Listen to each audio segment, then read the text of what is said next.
day of science, maths and spec will make you want to listen again and again.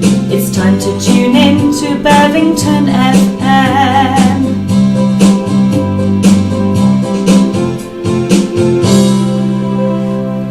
Hello listeners, and welcome to world famous Bevington FM. Today your wonderful hosts are from our year 3 and 4 class, Sequoia. My name is Carter and I will be your host alongside Matab. We have a jam-packed show around the many wonderful features. So sit back, put your feet up and pin your ears back. Thank you, Carter. Well, without further ado, let's start with our first feature, which today is a roundup of Wales news. For this, we head straight to Bevington Press Desk, where we will hear from our news reporter, Ishmael. Well, thank you, Mata, for such a warm introduction. This week's top headlines from around the world. This week's hurricane, Ophelia, dominates our headlines. The hurricane, which started out in the Atlantic Ocean, hit British shores, causing mass destruction in Ireland, where unfortunately 3 people have died due to strong winds and violent waves. We even felt the effects at Bevington, when on Monday 16th of October, the sky turned a mysterious yellowy-grey colour. In Sequoia, we wondered what was going on. Was it an eclipse? Were UFOs coming to land on Earth? No, it was a hurricane, Ophelia, which had collected sand and carried it across the sea and deposited it across England. In other news, our very own Prime Minister has been having a difficult few weeks. Poor Theresa May will not want to remember October. She was struggling to do her speech because of a bad cough. Then to make matters even worse, some of the members of her party wanted her to step down as Prime Minister. We hope Mrs. May has a better November. Thank you to our news reporters, Ishmael and Salima, for keeping us up to date with events from around the world. We now head to the sports desk for the all latest goals, runs and tries with our sports reporters, Nadine and Zaid. Hello and welcome to the sports deck with me, Nadine, and my coach, Zaid. We are starting this week sports now with F1, where Lewis Hamilton won the Japanese Grand Prix and now has 8 wins in the season championship and reached a massive 306 points. Now to another sports, cricket, where the England cricket team are preparing for their tour to Australia to try and win the Ashes. Over to Zaid now, who will take you through the football round up. Thank you, Nadine. In football, Manchester City are top of Premier League and last weekend recorded a massive 7-2 win against Stoke City in international football. Many teams have now qualified for next summer's World Cup in Russia, with Argentina, Germany, Italy and France all securing the places in the tournament. Unfortunately, Syria came so close to qualifying and nearly making a miracle come true for the country, but their hopes ended when they lost to Australia. And finally to Bevington sports news, where the Year 6 boys and girls netball team are flying in the RBKC League, and the Year 5 and 6 boys football team recorded a massive 4-0 victory against Oxford Gardens. Keep it up, guys. That's all from the sports desk. Back to Matabankauta. Thank you to the sports desk for that in-depth roundup. Such a shame Syria didn't qualify for the World Cup. Now, we head to our next feature, which is a book review from Haroon, who will be reviewing Wind in the Willows, which Sequoia Class has been reading for the half-term. As part of our topic rivers, this half-term we have been reading the novel Wind and the Willows. So far we have read up to chapter 7. The main characters in the novel are Toad, Ratty, Mole and Badger.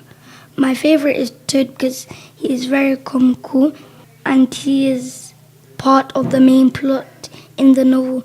The book is set by the riverbank where the animals live, but also goes into the wild woods, which is a creepy area deep in the dark, spooky woods.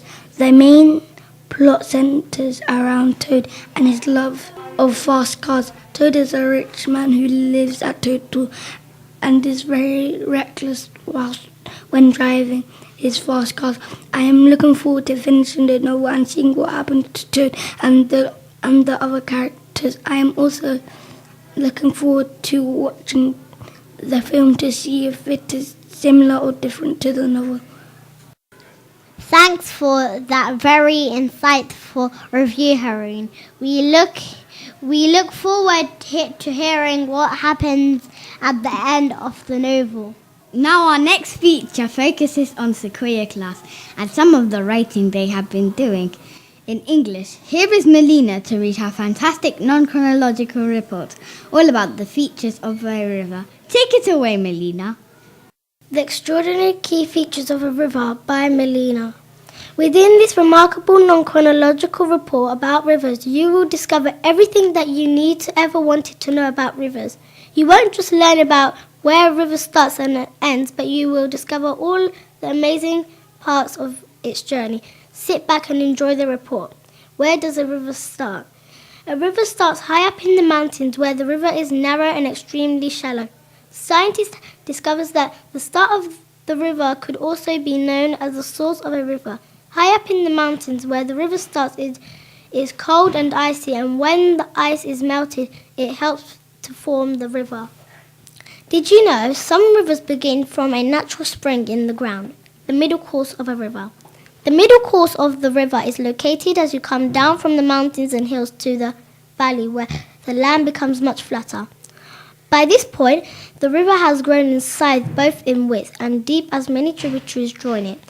In the middle course, you will find lots of other fascinating river features, including waterfall, meanders, tributaries, and occasionally oxbow lakes.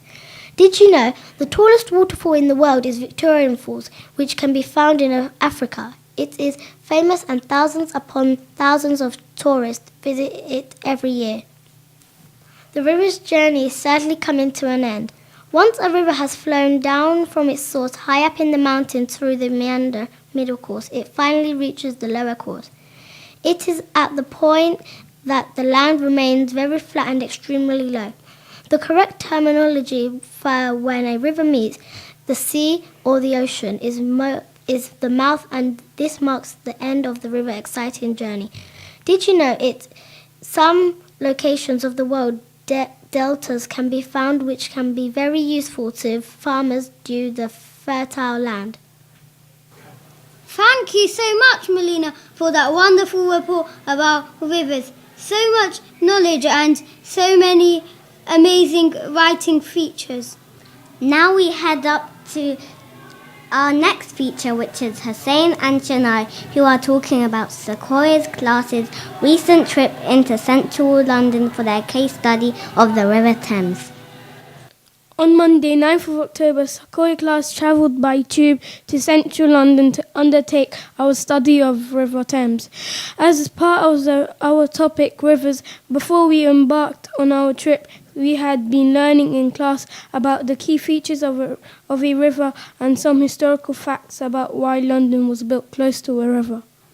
During our trip, we walked all the way from the House of Parliament all the way to London Bridge. Along the way, we saw many of London's iconic sites such as Big Ben, House of Parliament, the London Eye, the Shard, St Paul's Cathedral, the Tate Modern and London Bridge. We studied the meandering that the river did, the traffic of boats along the river and what their purpose was. We measured the width of the river compared London in 1600 to 2017. We had a wonderful day on our trip and learnt so much about rivers and in particular the River Thames. Thank you to Mr. Beddoe, Miss J and some of the parents in Sequoia Class for coming with us. Thank you for that wonderful review of the trip. Shania and Hussein, sounds like you learnt a lot about rivers. Now we head to Eunice for a roundup of events coming up at Bevington. It's been a busy half term at Bevington with topics covering all about me, river space and the rainforest. We look forward to next half term topics. A reminder to all school returns after the holidays on Monday the 13th of October at normal time of 8:45. Many events are taking place at Bevington during October to mark Black History Month. There is an art morning for the whole school on Friday the 3rd November, which is focused on pop art, maths. Week runs on from Monday the 13th of November to Friday the 13th of November. And finally, remember to all pupils to practice your spelling using spelling. Thank you, Eunice. And as usual, so many amazing things going on at Bevington. For more details on events, go to our websites or check us out on Twitter. We now move to our joke section with Red One, Ryan, Sam and Xavier. What do you call a cow with no legs? I don't know. Ground beef. Lol. What do you call an alligator with a vest on? How should I know? An investigator. Lol.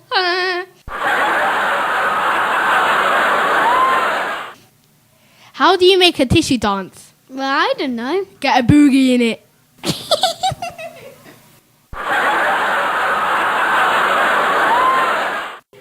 How much toast do you put in a toaster? None, because it's already toasted.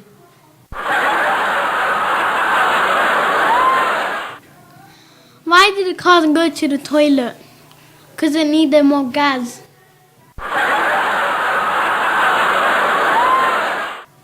What did the traffic light say to the car? Don't look, I'm changing.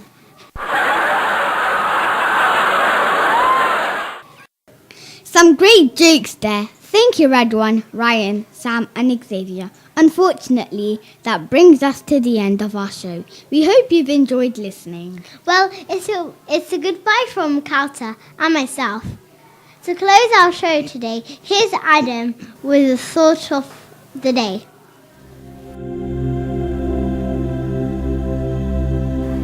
You can find excuses for anything, or you can find solutions and work towards them, which in the end will bring happiness.